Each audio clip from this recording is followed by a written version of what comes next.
5 things I did not do to heal my burnout, and stay tuned because the last one I think is the most important.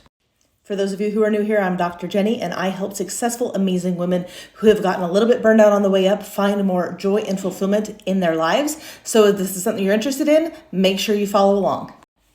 Number 1, I did not find a new job. Now, there's a caveat to this one. I actually did go through several jobs on the way to trying to figure out how to heal my burnout. But the reason that it's the number 1 is because it never actually helped. A new job, new greener pastures would help for a little while, and then I would be right back in the same place. So a new job was not actually part of how I healed my burnout. Number 2, take a vacation. Again, yeah, there was vacations along the way. And yes, I do think that taking your vacation time and actually truly disconnecting is very important.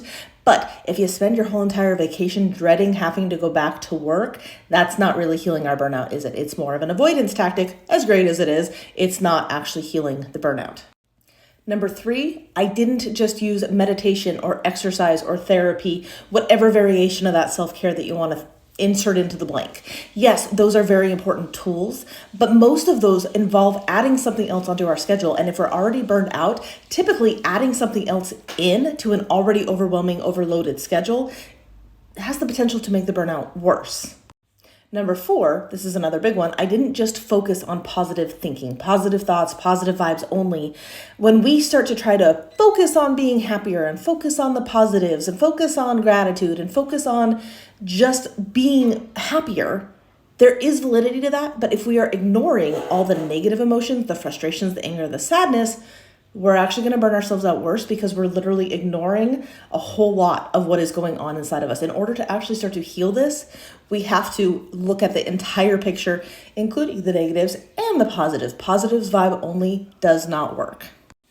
And number 5, the biggest one, is that I didn't wait until the perfect circumstances. I didn't wait until I had more time. I didn't wait until I had more money. I didn't wait until I had more energy, because what's going to change that's actually going to allow you to have more of any of those? What's going to change to allow you to have more energy if you're in the middle of a total burnout crisis? If we just say, I'm going to wait until I go on vacation, or I'm going to wait until things get better, or I'm going to wait until this, or I'm going to wait until that, how are those ever going to change? So the most important thing that I finally didn't do, I did do this for several years and I stayed burned out for several years. When I finally stopped waiting for all of those things to improve and looked at what I could do right now, that's when my burnout finally healed. And so if this is something that you are working on for yourself and you aren't quite sure how to go about this, let's chat. I have both group programs and private coaching options available to help you through this.